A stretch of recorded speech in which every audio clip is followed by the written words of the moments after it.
Welcome to the 2022 State of the City. I'm Deputy Mayor Don Griffin. We're so glad you're here, whether you're in person at the Buskirk-Chumley or sitting at home watching virtually. Tonight, we are gathered to reflect on our progress and chart our way forward together. This evening, Mayor Hamilton will be presenting his 7th State of the City. And to mark the occasion, we've assembled a few groups to kick things off. First, we have Fairview Violin Project from Fairview Elementary School, but unfortunately they are unable to attend in person this evening and send their apologies. But it's good. The good news is they have shared a video performance we will play momentarily. The Violin Project program was established in 2008 and is a partnership between the IU Jacobs School of Music and Fairview Elementary. The Violin Project started with 46 first graders and a handful of volunteers. Now, since then, it's expanded to include instruction for all first through third graders, as well as 4th through 6th graders who choose to continue their studies. Currently, Fairview's current music teacher, Maggie Olivo, and Jacob doctoral candidate Nathan Greenwood serve over 150 students. Tonight's video features Ben Bogart playing the accordion and Winnie Chung on the piano as Fairview students perform Gato Salva High, written by Aaron Travers.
Okay, that was awesome. I want to, one more time. Thank you, Violin Project. Tonight's event in addition to being the state of the city, is officially a meeting of the Bloomington City Council. So next, we will have Susan Sandberg. She'll call the meeting to order by the council president, who is Susan Sandberg. I'm so sorry. It's reading. It's fundamental.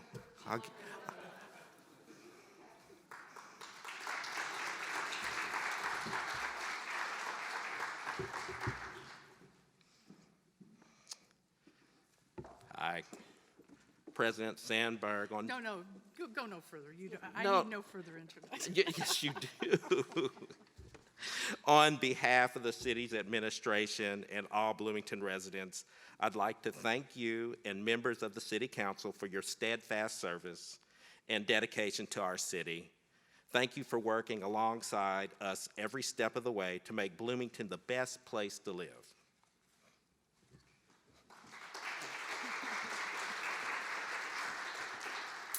Good evening, everyone, and welcome to the Bloomington Common Council meeting on this Thursday, February 24th, to present the State of the City Address.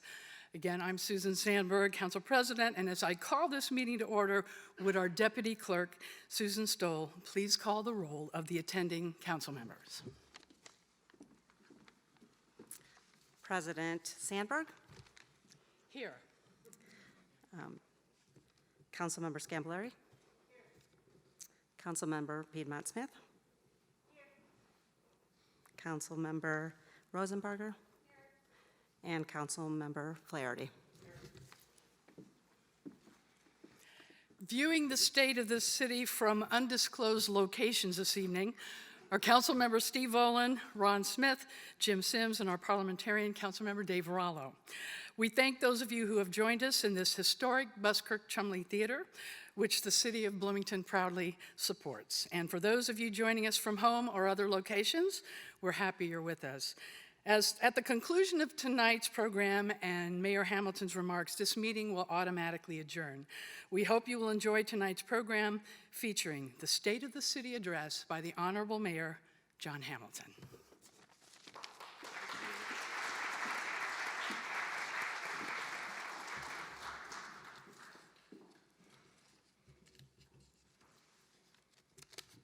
Thank you, Susan. Now I'd like to introduce our next performers. From Bloomington High School South, Outspoken is the student poetry club at Bloomington High School South, sponsored by language arts teacher Sheila Dermont Sipe. The goal of Outspoken is to encourage students to find their voice through poetry. Each year, Outspoken hosts the South Poetry Out Loud competition, and the winner moves on to the state competition. Now, we ask that you please refrain from applause until all the students have had a chance to recite their poems. And thank you, and now join me in welcoming members of Outspoken.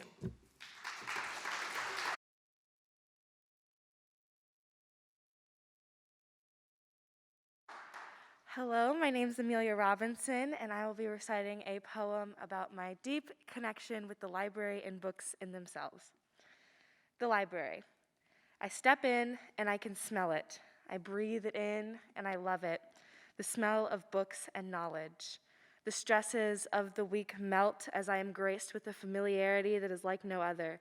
The shelves of books embrace me and I wonder, childlike wonder filling me. I run my hands along the rows of spines, the noise my lullaby. I fall in love with each page, each word trickling into my mind. Curled in a chair, I digest the words, turning through pages with glee, each sentence a magic spell that pulls me in. The library, my home away from home. Thank you.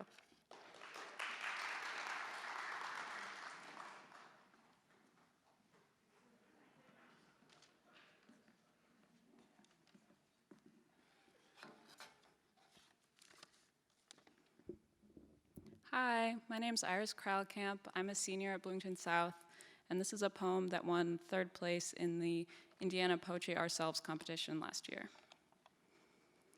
I want a few things.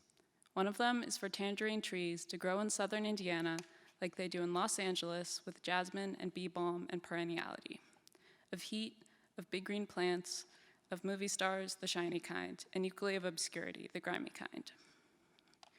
In this situation where I get what I want, I will walk outside tomorrow and see the sucking gray air, and residing somehow in it will be a tangerine tree. It will be unfrosted with snow and ice and larger than life, 10 to 15 feet. It will have waxy green leaves and bright small fruits, and will pay little attention to the bare-faced sugar maple and red oak and dogwood, who are glum and spitefully gray next to it. It will have pushed through hardened clay the night before, unfolding its limbs and sweetness and sharpness from jealous dirt, February dirt that is unstompable, that holds the violets and clovers in a vice grip of teeth and ice, and shakes a finger to the hopeful onset of spring. March comes in like a lion, but February is the mice that won't leave your attic. The tree will be shivering. I will also be shivering. But we will smile at each other, and the tree will be smiling in its leaves and in its twigs, and also in its smile, and I will be smiling in my teeth and in my jaws. Because the grayness in the sky lends soft fingertips that flatten my eyelids, and cold, cold, cold. Coldness that smarts at my cheeks and aches when I hold it in my lungs, and makes the doorstep I have just crossed warmer in its absence. The tree does not have cheeks to smart, nor lungs to ache. Still it feels these things, and we smile because we feel them together. The tree will reach down and drop a cold tangerine, valiant and blushing antithesis of Midwestern midwinter, into my gloves, which I will eat there in the cold with juice running under my sleeves, and my body will be warm through sheer force of will. Force of will is strong, but not that strong. I am not warm, I'm ice cold, and I'm shivering still. And while my knuckles turn purple and white and other shades of cold bruised, the tangerine will be consumed and will die, and will be no longer cold and will be warm the way it is always warm in Los Angeles.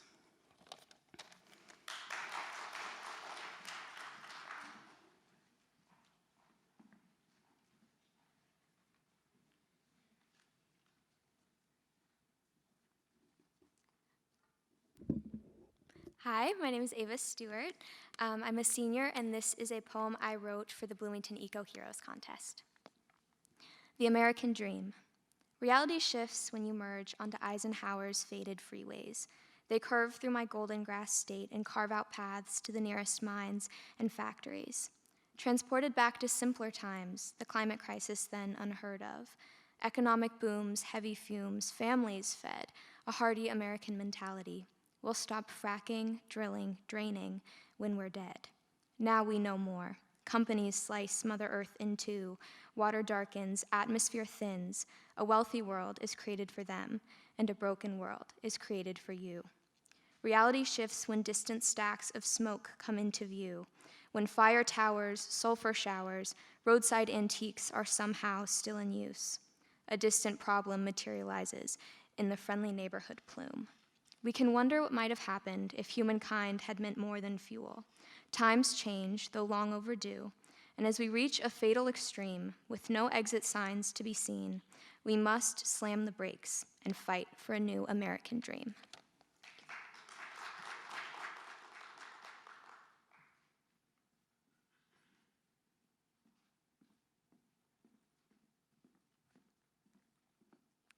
Hi, I'm Bree Fort, and this is a poem that I created for the State of the City reading. It's called We're Coming Back, and it's about my time in 2020 with COVID during 2020. So excited, 2020 has finally come. Suddenly, so suddenly, that exuberance is gone. News spreads like wildfire of some recent disease. From the outside, we are told that we have to leave. Reluctantly, we are caged like birds inside our homes. When, oh when, will we escape these trapping catacombs? Masks are shoved on people's face while we hear the world's on fire. All penned up, we start to pace the situation's highly dire. Racism's existence is revived. They seem to see in black and white. Cameras are flashing, left and right, whilst an innocent man is deprived of his life. Hornets, riots, and death, the earth twists and turns. It's like the world's on meth. It burns, it burns, it burns. On my bed, in my room, in front of me, terror looms. It's inevitable, we're doomed. It was us, this is true, we're at fault for our own tomb. But by chance, we spot a light. In the darkness, it's so bright, like stars streaking through the night. Could we survive if we fight? If this goes right, we just might. We have recovered by doctors and masks. People of the world, let's make this last. All across the land, our voices will cast. We can scream together a species so vast that COVID, we're coming back.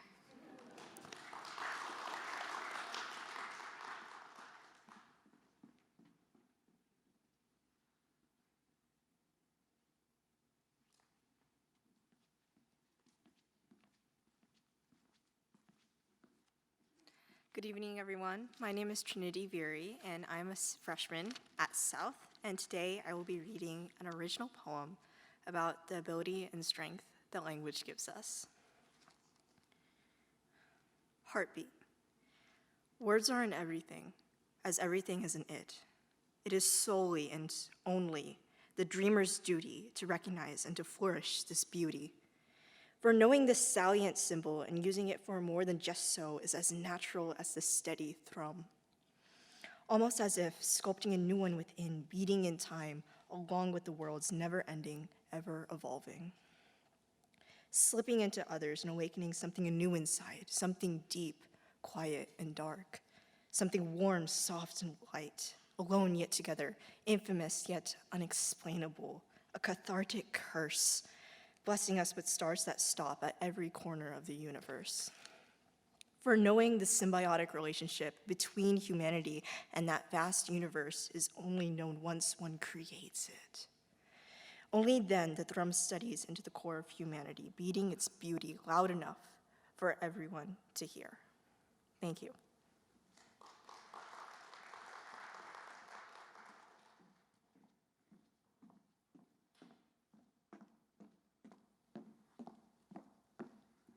Hello, my name is Sophia Han, and I'm a freshman in Bloomington South High School.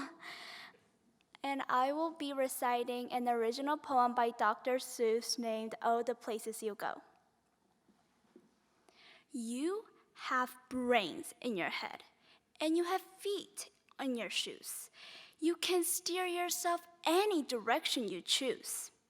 You're on your own. And you know what you know, and you are the guy who decide where to go. You'll get mixed up, of course, as you already know.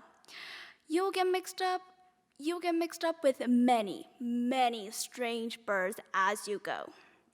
So be sure, when you step with care and great tact, and remember that life's a balancing act. And will you succeed? Yes. Yes, you will indeed. 98 and 3/4% guaranteed. Thank you.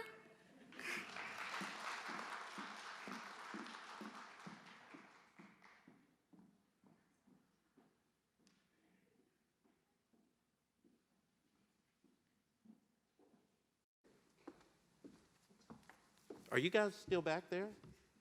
You want to come back out for one big applause? Because it was excellent.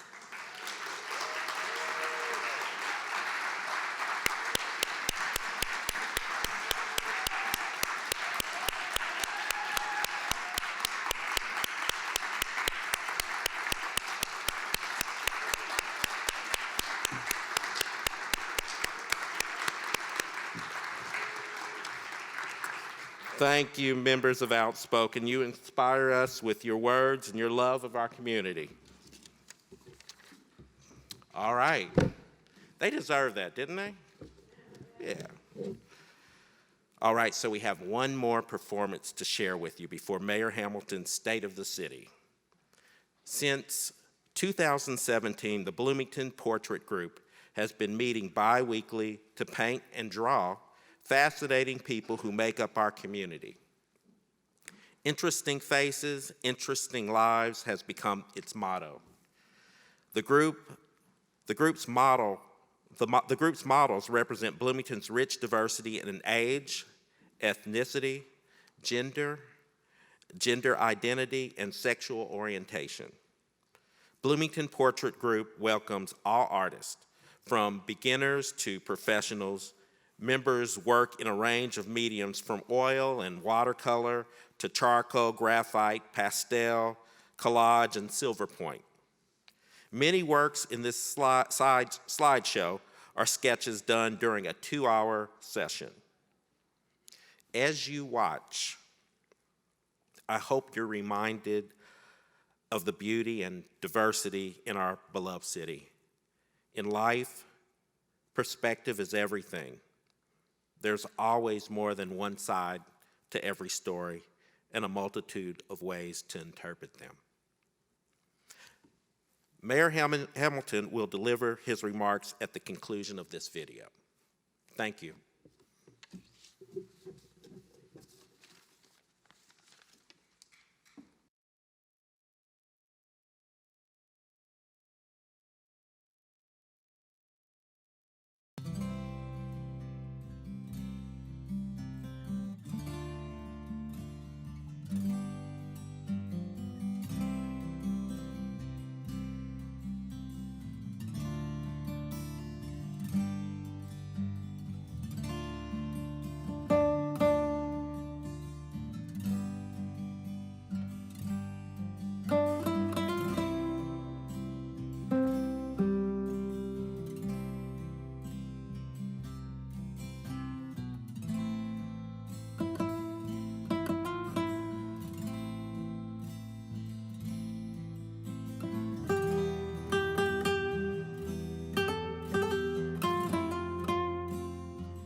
Oh my, oh my.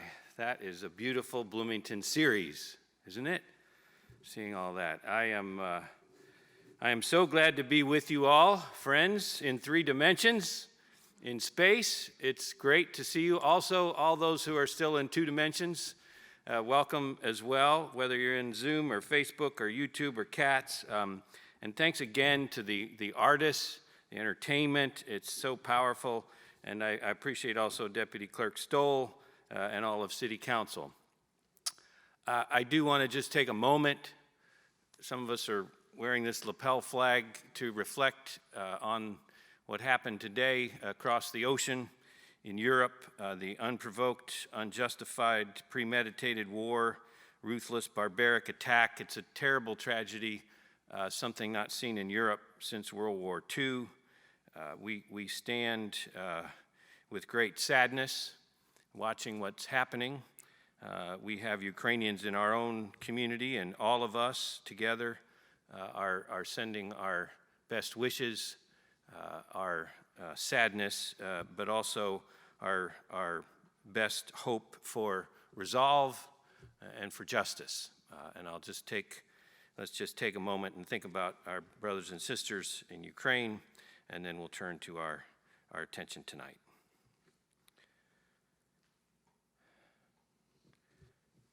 Thank you. So, I've had the privilege to serve as your mayor for 6 years, and over those 6 years, we have addressed as a community some big things, opportunities we've pursued, barriers we've overcome. Together, we've made a lot of progress, and we'll get into that and what's ahead of us in just a bit. First, I do want to lean into what we have all been through the past 2 years.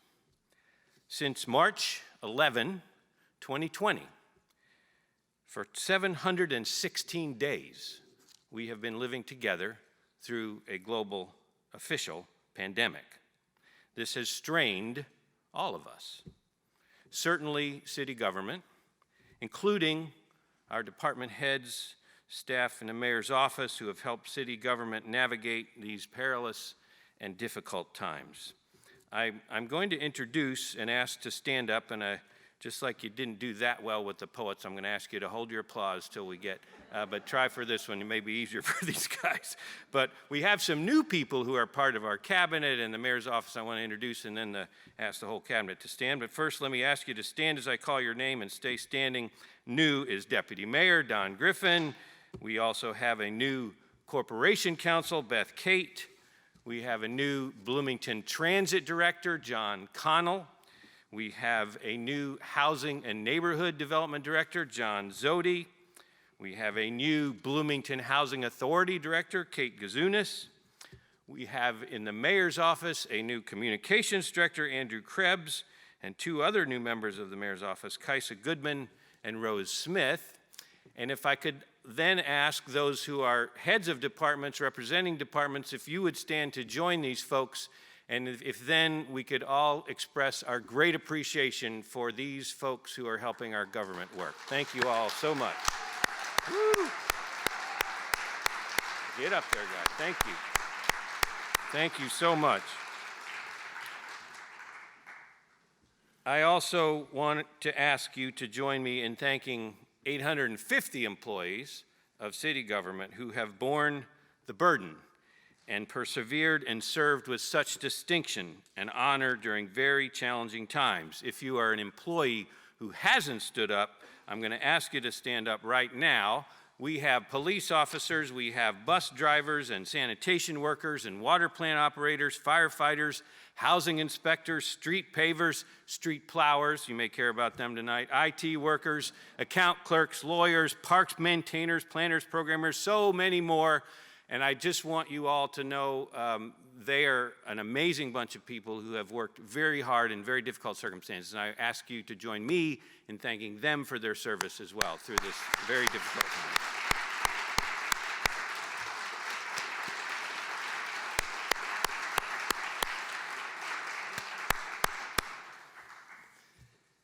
You know, they join nurses, school teachers, pharmacist assistants, delivery drivers, food servers, office cleaners, so many others as essential workers who helped us all get through this slow motion disaster that has claimed 1 million American lives.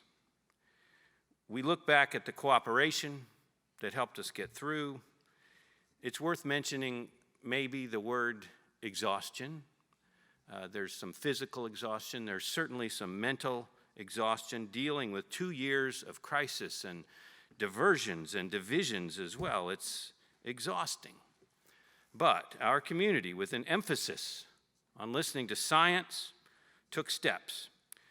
We masked. We had the only mandate in the state for quite some time. We vaccinated. We're keeping our gatherings, we were keeping them smaller, and we believe these made a big difference. Our community has had among the very best, if not the best record in Indiana navigating this. Our health system was stretched but did not break, nor did our community. We did this together with the vaccinations and masks and resilience and collaboration, and we saved lives and livelihoods. Now, we don't know the coming trajectory of this pandemic. It has fooled us before. But we will celebrate victories where we can. Tonight, we are hopeful, and tonight we will look beyond the pandemic. So, we know that much more happened in 2021 than the pandemic. COVID changed our work and our world, but it did not derail our community's progress. And to understand 2021's story, we need a little context. So 6 years ago, we had some serious catching up to do. I'm very, very proud of the work so many in this community, in this room, have done to set the table for where we are today. You'll recall we tripled infrastructure investment in basic city government operations, and we tripled our investment in employee training. We have established a $15 an hour minimum wage across all of city government. We revamped our whole sanitation system, and we have automated our whole water meter system. We are modernizing every one of our 200+ units of public housing. And we supported construction of 5,000 more homes, including over 1,000 affordable units. We quadrupled city solar energy production and doubled support for the arts. We built and opened the spectacular new Switchyard Park and activated a new downtown neighborhood, the Trades District, booming with tech. We invested in the state's most progressive and innovative police and fire departments. We celebrated our bicentennial with trees and trails.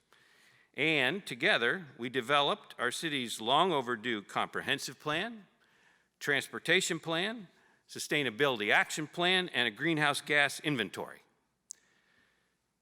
Our private sector was growing jobs as Cook expanded into the old GE site, as Catalent purchased Cook Pharmica at the old Thompson site, and in the old Showers plant building, the mill opened, now the fastest growing co-work space in Indiana. So in that context, last year, 2021, progress accelerated. Catalent grew from its 800 original jobs to now more than 3,000 and produced life-saving COVID-19 vaccines for the world. We attracted millions of dollars for a new companion building to the mill. We named Indiana's Rising Tech City. IU and IU Health opened the $500 million hospital and education complex to serve generations of future residents. 2 weeks ago, our annual public safety report continued in their report sharing the continued reductions in our crime rate locally, as well as an unprecedented 5th year in a row with 0 fire-related fatalities in our city. Now listen closely to this. We now also are the only city in Indiana, the only one, with a police department that has earned national CALEA accreditation and a fire department that has earned the top national rating of ISO Class 1, the only city in Indiana. That's worth an applause.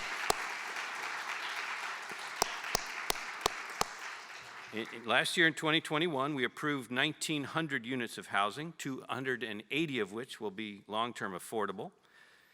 And we began activating Hopewell, another new downtown neighborhood at the former hospital site. Our gold medal Parks Department got a perfect 100% score in their recent peer review. Our city itself scored again a perfect 100% in the Human Rights Campaign National Review. 2 green parking garages opened downtown with solar, with art, with bike lockers, and with public restrooms. And we celebrate 2 more national firsts. Our pioneering CDFI-friendly Bloomington has attracted more than $20 million in new mission investments. And second, we became part of the nation's first ever domestic sibling city pair with Palo Alto, California, the heart of Silicon Valley. And as we announced last year, we also have pending a major potential investment in citywide broadband infrastructure. Now, I want to thank specifically City Council for several major actions that you took last year. You updated our zoning code with the Unified Development Ordinance, embraced our first ever climate action plan, and implemented our major Recover Forward investments and a critical recovery budget for this year. And you enacted historic annexation ordinances to right-size our city after 20 years of inaction. I will note that this process continues as the county auditor released certain remonstrance numbers just yesterday, and they are under detailed city review even now. Beth Kate is just hanging out here taking a break from that, I think so. Thank you. So Recover Forward, begun in 2020, and now supplemented with $22 million of the Federal American Rescue Plan, has truly rescued our community. It has protected businesses and families and our social safety net and nonprofits and art organizations and city workers and school teachers and more. These funds and programs were game changers, helping us get through and out of the pandemic's devastating impacts. Right now, Recover Forward programs are making a difference. City utility crews are identifying every lead water service line anywhere in our city, hundreds of them, we expect, to be ready for replacement. We are helping people train now for better jobs in the life sciences sector, with Ivy Tech, for example, and helping people formerly incarcerated or struggling with mental illness to get back into the workforce. We're supporting local food growers and sellers. Check out the new farm stop on West Kirkwood. We have doubled Jack Hopkins funding for our safety net and dramatically expanded arts funding again. We dedicated millions of dollars toward affordable housing, including with the new Housing Security Coalition that's coordinated by the Community Foundation and United Way. We are sustaining essential city services like public safety and our digital infrastructure, and we are helping lower our community's carbon footprint, solar panel by panel, LED light by light. All of this is happening within a responsible city budget. The City Council and our administration purposefully used some of our cash reserves as a counter-cyclical response to the pandemic and recession, stepping in as the economy shrank. And with federal support and frugal management, I can report tonight that as of January 1st this year, our basic city financial reserves are still above our target of 4 months of operational expenses. Now let me share just 2 final indicators of progress from 2021, last year. You know how important wage growth is, better pay. While the data is still somewhat preliminary, trends suggest that Bloomington wages have indeed started to accelerate over the past 2 to 3 years, surpassing comparable Indiana cities in several cases, and really finally tracking more in line with national wage growth trends. This slide is a little hard to see. It will be available publicly, but just to point out, on the left is 5 years of national wage growth data. The next is the statewide Indiana, and then the third from the left is Bloomington. 3 other cities are for comparison. You can see a trend in the last 2 or 3 years that's encouraging, and we're watching, and we're glad that we're tracking with the state and the path of the country. Wage growth is incredibly important, and we're very glad to see that happening. Another sign of progress is direct investment in the city, with an unprecedented $2.3 billion, with a B, invested by 3 players. Catalent's billion-dollar purchase of Cook Pharmica in 2017, IU and IU Health, as I mentioned, $500 million investment in the Regional Academic Health Center on the east side, and Indiana University's $800 million in capital improvements over the past 5 years. Beyond all that, the assessed value of all our private property, that does not reflect those big investments I just mentioned, but the assessed value of the private property in the city over the past 5 years has grown a very strong 29% and is accelerating. You can see in this graph, this is about 10 years, 11 years of our assessed value, and you can see in the last several years the substantial increase in the value of assessed property here. These are very significant increases, and I'll note that more than $500 million is in increased housing investments. Now, that's a lot of statistics and programs, I know, but people stand behind every one.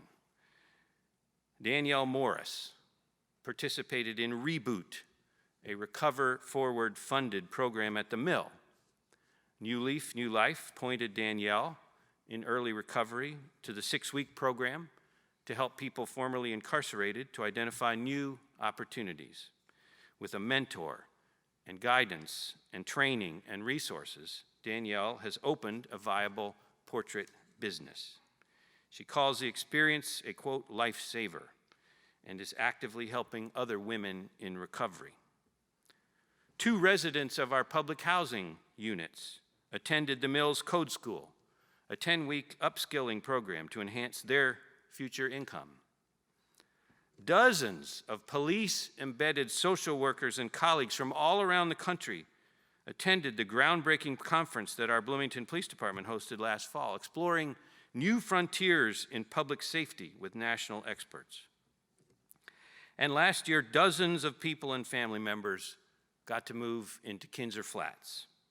50 new apartments of permanently affordable, supportive housing led by Centerstone for their clients, many of whom came from severe housing insecurity. What we do together matters to people. So tonight, I can report that the state of the city is very strong. We are making it through this global pandemic and recession. We are resilient. We are committed to each other and to Bloomington's future. We are ready to go forward together. And we should look ahead with confidence. We are building on decades of real progress, very real progress, advancing opportunities and justice for many people in our community and across the United States. Women, people of color, the LGBTQ plus community, people with disabilities. We've made very real progress in environmental quality and public education. Across our globe, we have seen major progress on poverty and health and more. But also, we are keenly aware of today's very real disappointments and very real threats of shortfalls, of people left behind.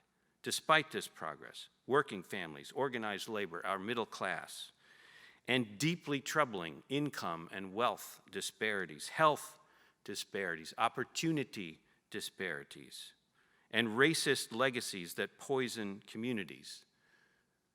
When your zip code can say more about your future than your character or your talent. And we are acutely aware of the existential threat of climate change, the relentless accumulation of carbon in the atmosphere, changing weather, coastlines, agriculture, livelihoods, the depressing lack of urgency and responsiveness from so many in dealing with potential devastation and loss.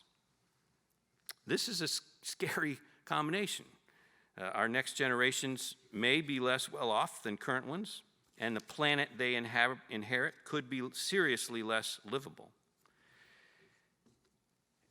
And, just adding to the peril, our very democracy seems more fragile than we imagined, even teetering.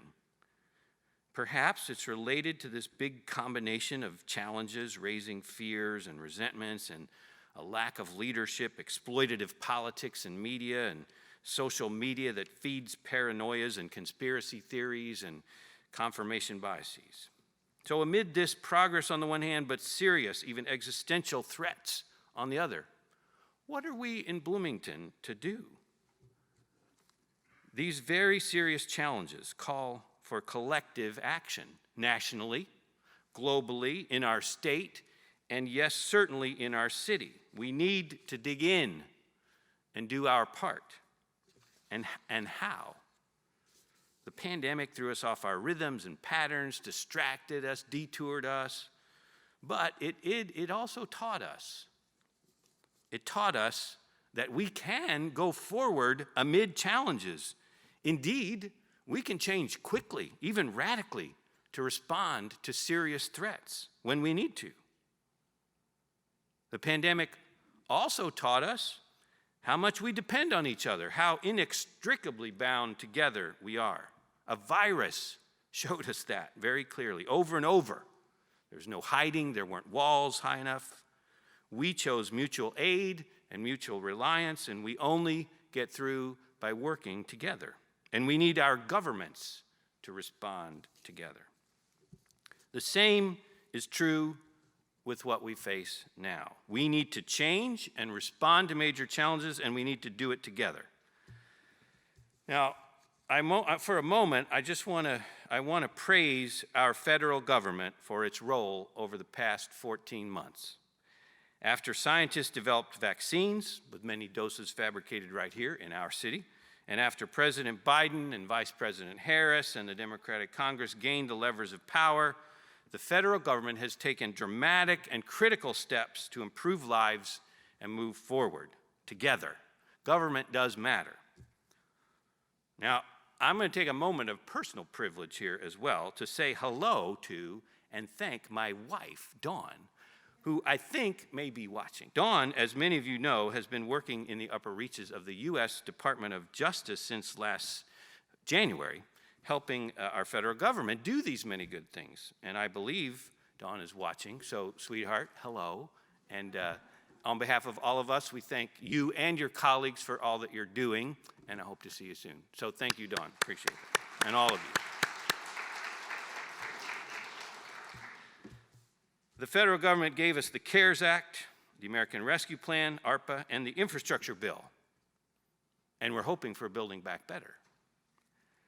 These emergency measures, one-time interventions, have had a dramatic impact. They saved jobs, they saved lives, they kept communities afloat.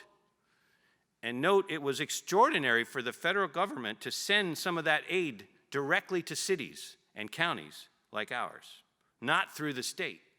That's been a powerful and different way to send transformative and essential support. We sincerely appreciate these federal actions, and if we want to move forward together, we are going to have to do our part too. We cannot rely solely on federal and state actions.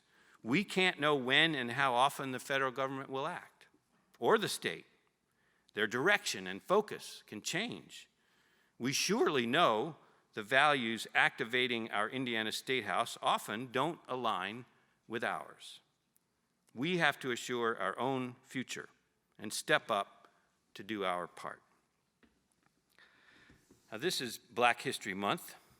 I still cherish the moment, here's a picture here, when we dedicated the new Eagleson Avenue with family members standing proud in our community. And last month, on Martin Luther King Day, many of us heard stirring words from Reverend William Barber, leading a people's movement, a prophet for justice and progress. Reverend Barber said very directly that we, quote, must know who we are, close quote. He calls us to know who we are. Who are we in Bloomington?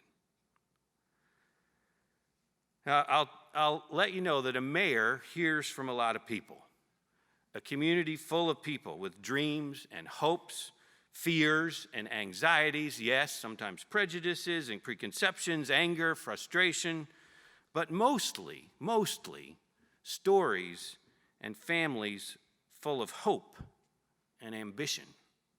That's mostly what I hear, a community of ambitions that aims high. This small city in the hills of southern Indiana has long aimed high. We quarried from our hills some of the greatest limestone ever known to build iconic buildings all around the country. We felled nearby hardwoods and milled and designed and laminated affordable furniture in the largest such factory in the world. We built the first color televisions in America, delighting millions with new entertainment. And, of course, we have grown up with a great, great public university with Nobel Prize winners and world-class artists, athletes, and innovators, and the energy of new students arriving every year. Bloomington is a city of ambitious people that aim high, and that is caring, that is hopeful, inclusive. We have been and want to be a leader in the Midwest, a great small city of America, a special place with unsurpassed quality of life. As we listen, we can hear some common threads. Bloomingtonians say that we should be a welcoming and safe community where everyone can thrive and know and feel that they belong. That is, we should be inclusive with a place for everyone. Place, no matter your starting point, high, low, fast, slow, young, old, you can live a better life. You can feel safe. No one left behind. Bloomingtonians say that we should be nurturing a strong and sustainable local economy with jobs that pay fair and good wages, and traveling a zero carbon path to address the climate emergency. We want families to have good income to support quality lives. We also want to live responsibly with a lighter footprint on our beautiful planet and community. We want affordable, decent homes and more renewable energy and more walkable, bikeable lifestyles. We want more local healthy food and more local live art. We want a beautiful community of parks and trees, of paths and wild spaces. And Bloomingtonians want a city government that reflects these values and helps achieve these goals energetically and effectively. We know things don't happen automatically. We want and appreciate federal and state help, but we also must do everything we can locally to steer this course. President Obama said, quote, "Our destiny is not written for us, but by us," quote. He described coming to government, our government, the one that we own, that belongs to us, saying, we did not come to fear the future. We came here to shape it. Our community has big and broad and important goals. How do we face this future? Not fear it, but shape it. What does that look like? We're into the decade of the 2020s, well in. It's really important what position we are going to find ourselves in 2030, what progress we will have made by then. What can city government specifically do to advance us? Action is fundamental. Talk is talk. Walk is walk. My friends, going forward together, we need to walk. We need actions, pragmatic actions to get things done. Speaker of the House Nancy Pelosi has said about Democrats who want to get things done that diversity is our strength, unity is our power. Unity born of diversity. We need to align and go forward together. Now, tonight is not for all the details. You're probably relieved to hear that at this point. We're not going into all the, we have time, weeks ahead of us for that. But I do want to close tonight with three things that I believe will help us walk the walk, to act forward together. First, to become a truly sustainable city, living responsibly and leaning into the future, we have in place an ambitious climate action plan, a big set of actions to take. I believe we do need a mechanism to help our whole community advance. I call it a green ribbon panel, a community-wide task force to develop specific action steps for us all together. Now, our city administration has and needs to do our part: more solar energy, more transportation changes, more city planning, supportive grants, and much more.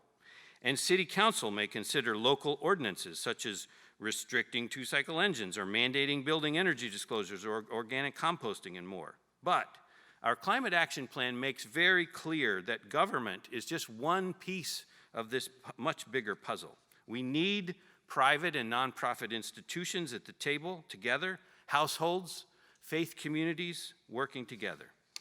We can learn from some other cities that have walked this walk, from Boston to Kansas City to Ann Arbor and others, and I will be reaching out to assemble this panel by this summer to lead imperative community action on this forward together. And by the way, this green ribbon panel could be instrumental in helping prepare us for $1.2 trillion of critical federal infrastructure support coming soon for transit, electric charging stations, broadband, water investments, and a lot more. Second, to be a truly inclusive and welcoming community, we are advancing a DEI coalition, Diversity, Equity, and Inclusion Coalition. It is a fundamental challenge to make our community work for and welcome everyone. To be truly inclusive, this too requires the whole community. Indiana University and the city are already in the process of creating this DEI coalition to reflect, strategize, and plan for the most innovative and creative solutions for creating a truly inclusive community. They'll work to discover barriers and challenges for people from historically marginalized communities living in Bloomington. This coalition will be made up of individuals from the university, the city of Bloomington, other institutions and alliances, and members of our community. If you're interested in serving, contact Deputy Mayor Don Griffin right in the front row. Third, we need to talk about resources for our community, new revenue. Recent federal support has been essential, but it is not ongoing. There is no way to pursue our ambitions and walk our walk without more local resources, without our progressive community putting our shoulder to the wheel ourselves. Nobel Prize economist Joseph Stiglitz says the question is not, how much does it cost if we do this? But how much does it cost if we do not do this? We know how essential it will be to have revenue to carry forward basic city operations, as well as the new energies needed to meet the moment, including continuing critical Recover Forward investments. For example, we need major investments in public safety, ongoing revenue for adequate police salaries, as City Council directed last year, and as our proposed 4-year labor agreement has included, and for police and fire facilities and equipment, including some damaged from last year's major June flood. Indeed, broadly, we expect to see increased pressures on many of our city occupations and employees, from the Great Resignation and private competition, and frankly, the fact that we have to be sure that we offer not just jobs in city government, but fulfilling careers for the people who are the heart and soul of our city government. We also need major ongoing investments just to maintain all that we have, from physical facilities to IT infrastructure and cybersecurity. We need major investments in climate-related challenges, from more and better transit options to more renewable energy and greater energy efficiencies, to better manage our waste and better plan our housing patterns. We need major ongoing investments in enhancing our quality of life, more affordable housing, both rental and ownership, and help for people to get those better jobs through training and apprenticeship and skills coaching. We need a strong local food sector and viable, active local artists and art organizations. We need, and have already committed to council members, new bonding, $10 million every 5 years to accelerate our sustainable infrastructure sidewalks, trails, curb ramps, bike lanes, enhanced city parks. We have a lot in front of us to walk the walk. Challenging, yes, but it's also exciting. It's exciting to realize that as we meet the challenges posed by climate and inclusion, we are absolutely marching toward a better and better community, right in line with our values, creating a better and better place to live every day. Now, on this issue of new revenue, I look forward to continuing to work closely with City Council in the coming weeks. Discussions have already begun, both about the upcoming potential bonding and potential new revenue from our local income tax, really our only feasible options under state law. We will also continue the engagements with the wider community about the sources and uses of potential new revenue. This includes discussions with our colleagues in local governments, other local governments, also already underway. And yes, we of course must assess our capacity to make these critical investments. You heard tonight that our city fiscal position is strong due to federal support and great leadership among our department heads. And notably, Bloomington's relative position among Hoosier cities and counties is quite striking. For example, among the 20 largest Indiana cities, Bloomington ranks about 19th with lower property tax and income tax rates than virtually all others. Considering local income tax rates among Indiana's 92 counties, our county is in the lowest quarter of all, lower than 3/4 of all the counties in this state by local income tax. And among our immediate neighbors, all 6 adjoining counties to us have a higher income tax rate than we do. We're the lowest of all 7 contiguous counties. On average, these neighboring counties have income tax rates 60% higher than ours. Which is all just to say that we do have substantial capacity responsibly to generate additional revenue.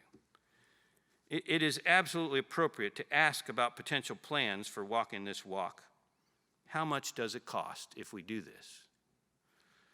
But we absolutely must also ask, how much does it cost if we do not do this? Failure to meet our challenges has drastic costs, human costs, community costs. Meeting them brings better days for all. So, despite unique pressures of our last 716 days, tonight we've talked mostly not about the pandemic, but about our city and our future, how prepared we are for its challenges, and how important it is to shape our future.